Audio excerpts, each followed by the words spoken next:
ডালের বড়ার ঝোল, যেটা আমার বরের ভীষণই পছন্দের খাবার। আমারও ভালো লাগে, তবে আমার ডালের বড়াটা বেশি ভালো লাগে খেতে।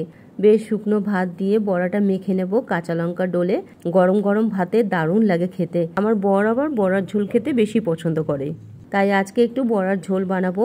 তার জন্য মটর ডাল ভিজিয়ে রেখে দিয়েছিলাম 3 ঘন্টা মতো। ডালটা খুব ভালো মতো ভিজে গেছে। এখন মিক্সিং জারে দিয়ে ডালটা বেটে নেব। অল্প একটু আদা দিলাম আর 2টো কাঁচা লঙ্কা দিলাম। ডালটা বেটে নিয়ে এর মধ্যে কালো জিরে দিলাম, লবণ হলুদ দিয়ে খুব ভালো করে মেখে নিলাম।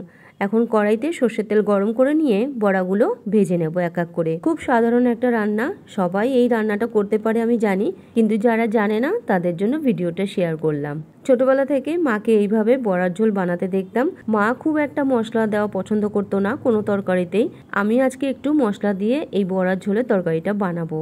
নিরামিষ দিনে ঘরে সবজি না থাকলে আলু দিয়ে এই বড়ার ঝোলের তরকারিটা কিন্তু খুব সহজেই বানিয়ে ফেলা যায়, আর খেতেও কিন্তু খুব ভালো হয়। সব রকম ডাল দিয়েই বানানো যায়, কিন্তু মটর ডাল দিয়ে এই বড়ার তরকারিটা আলাদাই স্বাদ হয়। দেখো বড়াগুলো আমার বেশ লাল করে ভেজে নেওয়া হয়ে গেছে। এখন তুলে রেখে দেবো। এই কড়াইয়ের মধ্যে আর একটু তেল দিয়ে দিলাম, আর শুকনো লঙ্কা জিরে ফোড়ন দিয়ে দিলাম, সাথে 2টো তেজপাতা দিয়ে দিলাম।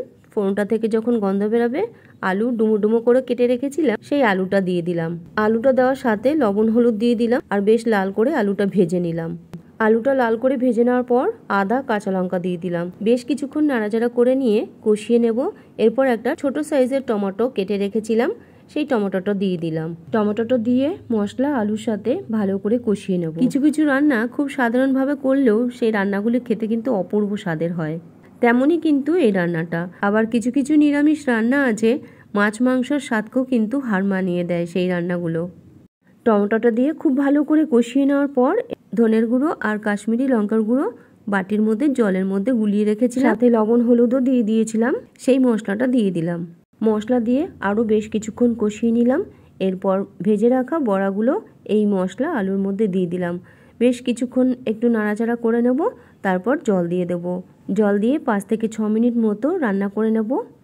5 মিনিট মতো রান্না করে নেওয়ার পর ঝোলটা যখন একটু ঘন হয়ে আসবে, খুব বেশি ঘন করব না, কারণ বড়ার ঝোল তো, কারণ বড়াতে ঝোলটা টেনে নেয়, তার জন্য একটু ঝোল ঝোল করেই নামাবো, কারণ সেটা টেনে নেবে বড়াতেই।